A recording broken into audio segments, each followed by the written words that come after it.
RSS ने BJP से सुपारी लेकर के पूरे मुल्क में जब यूपीए में जो धड़ाधड़ जो बम फूट रहे थे वो आरएसएस ने कराए। क्या एक्शन इस गवर्नमेंट ने लिया? क्या किया उसको? क्या उस आदमी को बुला के पूछा भी कि भाई तुम्हारे पास क्या है? सिर्फ ये हुआ कि कोर्ट में जाके सीबीआई ने कहा कि भाई इसकी कोई हैसियत नहीं है। ऐसा कैसे हो सकता है? तो आरएसएस को फौरन बंद करो, ऐसा है तो सनातन संस्था को बंद करो, ऐसा है तो बजरंग दल को बंद करो। बजरंग दल तो कितने बम फोड़े हुए हैं। ये सब चीज़ें कानपुर में फोड़ा था, नांदेड़ में फोड़ा हुआ था, ये सब हमारे पास डिटेल्स मौजूद है। क्या हुआ? कुछ भी नहीं, कोई भी एक्शन नहीं हुआ। ये सब झूठ है। ये ऐसा कोई भी सबूत नहीं है। मैं भी यहीं रहता हूँ, मैं पत्रकार हूँ असल में, आज से नहीं बल्कि 30 साल से पत्रकारिता इसी मुल्क में कर रहा हूँ। जानता हूँ, इन लोगों को भी जानता हूँ और इन लोगों के अलावा भी जानता हूँ। तो ये कहना कि ये आतंकी हैं या ये इनको टेरर की फंडिंग मिल रही है या ये कि टेरर की फंडिंग करते हैं या टेरर करते हैं, ये सब एकदम सरासर झूठ है। इसमें कुछ भी हकीकत नहीं है। जो लोग जो है असली मुजरिम हैं और जुर्म कर रहे हैं, उनके खिलाफ तो हुकूमत की आंखें बंद हैं, और जो लोग ओपन हैं, रजिस्टर्ड हैं, खुल के काम कर रहे हैं, उनके खिलाफ गवर्नमेंट पड़ी हुई है सिर्फ इसलिए कि वो मुसलमान हैं।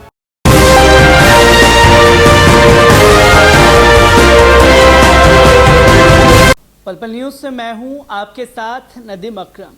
पॉपुलर फ्रंट ऑफ इंडिया को लेकर के मीडिया किस तरीके का खेल खेल रही है वो तस्वीरें लोगों के सामने हैं। पर आज केंद्र सरकार ने एक बड़ा फैसला लेते हुए जिसे गोदी मीडिया देश हित के लिए बड़ा फायदा बता रहा है और कसीदे गाते हुए दिखाई दे रहा है, जहां पॉपुलर फ्रंट ऑफ इंडिया के साथ साथ 8 मुस्लिम तंजीमों को बैन करने का काम जो है केंद्र सरकार द्वारा किया गया है।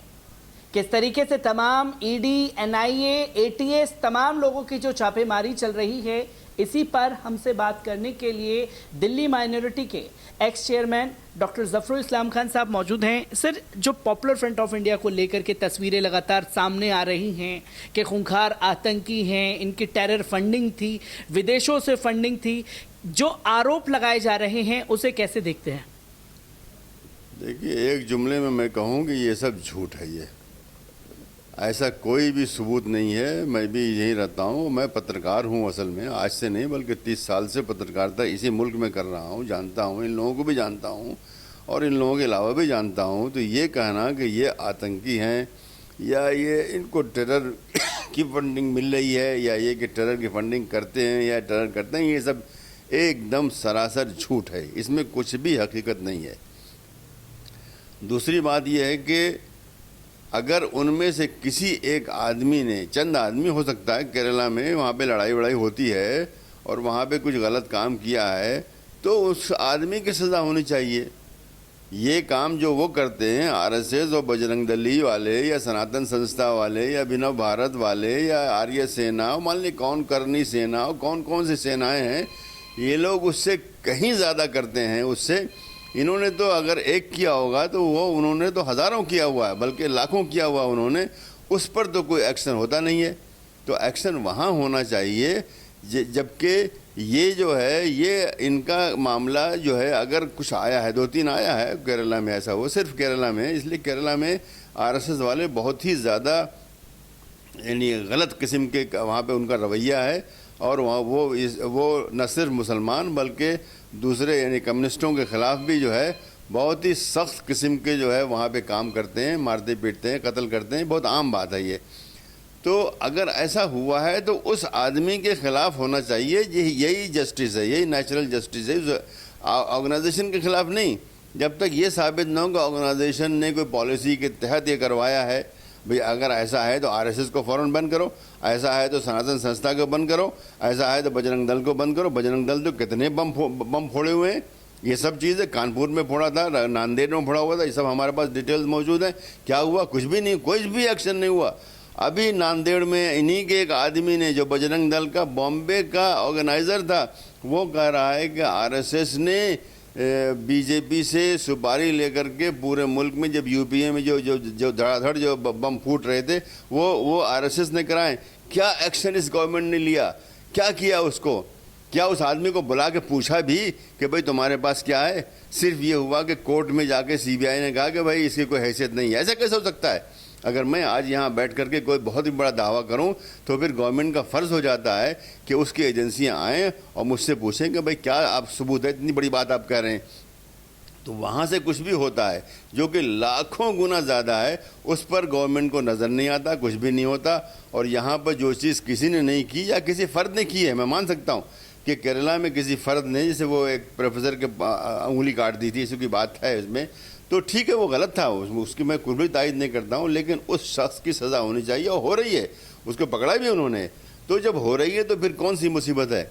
देखिए असल बात यह है कि गवर्नमेंट को ऐसी मुस्लिम तंजीमें खटकती हैं जो कि मुतहर्रिक हैं, जिसमें कि नौजवान हैं, जैसे कि SIM को पहले उन्होंने किया, इसको सिमी बोलते हैं, उसका असल नाम SIM है। SIM को जैसे उन्होंने बैन किया, जिस दिन उन्होंने SIM को बैन किया 2001 या 2 में, उस दिन तो SIM ने कुछ भी नहीं किया था, कोई इलीगल एक्टिविटी नहीं थी, कोई टेरर एक्टिविटी नहीं थी। बहुत बाद में उसके एक फैक्शन को ये कहते हैं कि उसने टेरर किया, बहुत बाद में, उसके 8-10 साल के बाद। तो जब जिस दिन आपने बैन किया उस दिन तो कुछ भी नहीं था, और आपके जो बैन का ऑर्डर था SIM का, उसमें तो कहीं नहीं लिखा हुआ टेरर एक्टिविटी है, बहुत बाद में बात आई। तो असल में इनको खलता है कि मुसलमानों की कोई भी ऐसी तंजीम जिसमें कि नौजवान हो, जो कि पूरे मुल्क में फैली हुई हो, जो ताकतवर हो, जो कि मुजाहरे कर सकती हो, बाहर आ सकती हो, आपकी जो गलत जो बातें हो रही हैं उनके ख़िलाफ़ बोल सकती हो, लिख सकती हो, नौजवानों को मोटिवेट कर सकती हो, ऐसी उनको नापसंद है। और ये आज से थोड़ी, PFI के ख़िलाफ़ बहुत ज़माने से इनकी जो है मुहिम चल रही है, गवर्नमेंट के लोग भी और जो इनके नेता हैं वो भी, और गोदी मीडिया भी, वो बोल रही थी, तैयारी कर रहे थे कि इस मरहले तक आएँ। और अब जब इन्होंने किया है, जो ये जो दावा कर रहे हैं कि टेरर एक्टिविटी है, IS है, ये बिल्कुल बोगस, मतलब इसमें कि एकदम सवाल ही नहीं पैदा होता कि इसकी कोई हकीकत हो, बिल्कुल झूठ बात है।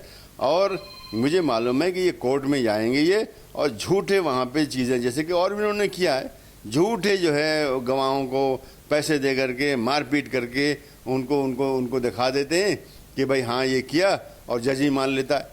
अरे भाई माल देखो तो वही जो हुकूमत, जो पुलिस के जो गवाह जो होते हैं, जो कि बिल्कुल यानी स्टैंडर्ड गवाह होते हैं, हर केस में लाके पुलिस खड़ी कर देती है उनको, उनकी बात कैसे मानते हो जज साहब? लेकिन वो भी अपनी आँख बंद कर लेते हैं और मान लेते हैं उसको। तो ये पूरा एक जो है, जिसको हिंदी में षड्यंत्र कहते हैं, ये पूरा एक जो है ना एक साजिश है, उसके तहत जो है PFI को फंसाया जा रहा है। PFI के अगर किसी फ़र्द ने गलती की है उसकी सज़ा होनी चाहिए, मैं उसकी बिल्कुल तायद नहीं करता हूँ, लेकिन बहसे तंजीम, दरहकीकत मुसलमानों में एक तंजीम उभर के आई थी, इससे पहले SIM भी आई थी, उसको उन्होंने ख़त्म कर दिया, और अब एक और तंजीम उभर के आई थी, उसको भी ये लोग इन्होंने आज ख़त्म कर दिया है। और ये जो उन्होंने बैन लगाया, इसका मतलब ये है कि इनके सारे मेंबरान पूरे मुल्क में जहाँ भी होंगे उनकी गिरफ्तारियाँ होंगी, इनके ऑफिस बंद कर दिए जाएंगे, इनके जो अकाउंट सील कर दिए जाएंगे, सब कुछ होगा। जबकि जो दूसरे क्रिमिनल हैं, और जबकि ये भी बता दूँ कि PFI और दूसरी जो ऑर्गेनाइजेशन जिनका इन्होंने नाम लिया है, ये सब रजिस्टर्ड बॉडीज़ हैं, ओपन बॉडीज़ हैं, लीगल बॉडीज़ हैं, जबकि RSS कोई रजिस्टर्ड बॉडी नहीं है। RSS इतनी बड़ी तंजीम है जो कि यानी खरबों रुपए हर महीने खर्च कर रही है, जिसमें कि लाखों लोग काम कर रहे हैं, वो रजिस्टर्ड नहीं है, फिर उसकी फंडिंग कैसे होती है? इसका मतलब बिल्कुल इलीगल है। कौन सा उसके खिलाफ कब जो है कौन सी एजेंसी गई और देखा कि भाई तुम इतने बड़े चला रहे हो, दिल्ली में इतना बड़ा जो तुम्हारा हेडक्वार्टर है, और नागपुर में इतना बड़ा हेडक्वार्टर है, और पूरे मुल्क में हर जगह तुम्हारे लोग यहाँ मौजूद हैं, कार्यकर्ता और मान ली कौन से हो, प्रचारक कौन से, इनको तुम तनख्वाह कहाँ से देते हो जब तुम रजिस्टर्ड नहीं हो? अगर रजिस्टर्ड नहीं, इसका मतलब इसका बैंक अकाउंट भी नहीं है। इसके सीधे अगर आप रजिस्टर्ड बॉडी नहीं है तो आपका बैंक अकाउंट नहीं खुल सकता। तो इसका मतलब है कि जो लोग जो है असली मुजरिम हैं और जुर्म कर रहे हैं, उनके खिलाफ तो हुकूमत की आंखें बंद हैं, और जो लोग ओपन हैं, रजिस्टर्ड हैं, खुल के काम कर रहे हैं, उनके खिलाफ गवर्नमेंट पड़ी हुई है, सिर्फ इसलिए कि वो मुसलमान हैं। क्योंकि सर एक तस्वीर ये भी दिखाने की कोशिश की गई PFI के बहाने कि खाड़ी देशों से जो है इनकी फंडिंग हो रही थी। खाड़ी देशों में इन्होंने अलग अलग संगठन बताया हुआ है, जिसमें एक ISF जो कि गाड़ियां बेचती हैं, उसने ISIS को जाकर के गाड़ी बेची थी। जो ये दावे किए जा रहे हैं, क्योंकि अभी सबूत जो हैं कोर्ट में पेश किए जाएंगे, क्योंकि बैन के लिए भी एक प्रोसेस होता है कि कोर्ट जाते, कोर्ट से बैन लगवाते, पर कोर्ट जाने से पहले ही बैन लगा दिया गया, जो दावे खाड़ी देशों के लिए हो रहे हैं, क्योंकि अभी जितने भी इंसिडेंट देश में हुए और खाड़ी देशों से जो प्रतिक्रिया आई, क्या उसकी भी सजा जो है पीएफआई को देने की कोशिश है? नहीं, देखिए, आपने कहा है कि कोई कंपनी है जो कि जिसने कि आईएसआई को भी गाड़ी बेची या किसी और की गाड़ी बेची। आईएसआई को तो अमेरिकन गाड़ी थी, पूरी दुनिया जानती है। जब वो इराक से सीरिया में दाखिल हुए थे और हज़ारों एक ही तरह के हाईलक्स टोयोटा की गाड़ियां चल रही थी और उनके ऊपर अमेरिकी हेलीकॉप्टर चल रहे थे, वो तो अमेरिका ने प्रोवाइड की थी। अब वो कहाँ से खरीदी? कहीं से भी खरीदी है भाई। किसी दुकानदार से आपने 2 किलो जो है चावल ले लिया तो क्या वो मुजरिम हो जाएगा? वो भाई वो तो बेच रहा है। वो कोई भी आदमी आएगा, कोई गाड़ी बिक रही है, जा करके वो कैश में देगा, वो देगा, वो थोड़ी मना कर सकता है। वो तो इलीगल होगा उसके लिए मना करना। तो वो कोई सबूत नहीं हुआ है। और अगर पैसा आया बाहर से, वो तो आरएसएस को आया है। ये तो टेरर फंडिंग साबित है। ये आज से नहीं, 10-12 साल से अमेरिका में भी रिपोर्टें छपी हुई हैं, ब्रिटेन में भी रिपोर्टें छपी हुई हैं। इसके बारे में बाकायदा डॉक्यूमेंटेड रिपोर्टेड कि किस तरह से वहाँ से पैसे आरएसएस और उसकी दूसरी ऑर्गेनाइजेशंस को यहाँ आए हुए गवर्नमेंट ने क्या किया। बल्कि मैं पूछता हूँ, यूपीए गवर्नमेंट ने क्या किया? यूपीए गवर्नमेंट तो निकम्मी है, जिसने कि होते हुए सब कुछ इतने सब जो जिसके बारे में शिंदे आज कह रहा है कि इन्होंने किया, उनके आँख के सामने सब हो रहा था और इनको नज़र नहीं आ रहा था।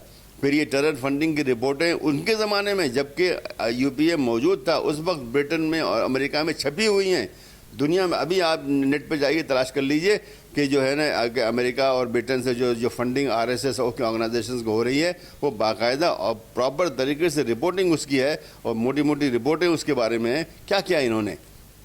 तो यहाँ पर सबूत मौजूद है और बहुत ही पक्का सबूत मौजूद है। उसके बारे में तो कुछ करते नहीं हैं और ये सब दावे करते हैं इनके बारे में। इसका इम्कान है कि भाई लाए हों, मैं नहीं कहता कि लाए हैं, नहीं लाए हैं, लेकिन ये इतनी बड़ी बात नहीं है। इतनी बड़ी बात तो वो है जो उन्होंने ला करके यहाँ पर पूरा एक षड्यंत्र मचा करके, एक झूठ बोल करके, करप्शन फला नाम ले करके यहाँ पर यूपीए को इन्होंने बदनाम किया, कांग्रेस को बदनाम किया और हुकूमत लाए। आज मालूम है कि सब जुमला बोला गया था। गडकरी ने बोल दिया कि उस वक्त तो हम कुछ भी बोल रहे थे, इसलिए कि हमको मालूम था हम नहीं आने वाले हैं, लेकिन हम इत्तेफाक से आ गए। तो ये सब जो है इनका काम है और इनके साथ गोदी मीडिया है। गोदी मीडिया के पीछे जो है बहरहाल जानते हैं, बहुत बड़े साहूकार लोग मौजूद हैं, बहुत बड़े बड़े कैपिटलिस्ट लोग मौजूद हैं जिन्होंने इनके साथ मुआहदा कर लिया है। तो जो कुछ हो रहा है गलत हो रहा है और ये मुल्क के लिए अच्छा नहीं है। मुल्क की जो डेमोक्रेसी है, मुल्क के जो निज़ाम है, उसके लिए अच्छा नहीं है। इसलिए कि निज़ाम कानून से चलता है, निज़ाम सच से चलता है, निज़ाम जो है सबके साथ बराबरी का व्यवहार करने से चलता है। निज़ाम इस तरह नहीं चलता है कि एक आदमी की पिटाई करो और दूसरा जो गुंडा है घूम रहा है उसको सलाम करो उसको। तो ऐसे नहीं चलता है, बल्कि सबके साथ बराबरी होनी चाहिए और अगर बराबरी नहीं होगी तो मुल्क में खलफशार पैदा होगा। डॉक्टर ज़फ़रुल इस्लाम खान साहब हमारे साथ मौजूद थे, जिन्होंने डीपली उन तमाम चीज़ों पर बात की जिस पर बात होनी चाहिए। जहां सबूत है वहां कार्रवाई नहीं होती और जहां सबूत नहीं है वहां कार्रवाई हो जाती है। कैमरामैन शब्बीर के साथ मैं नदीम अकरम।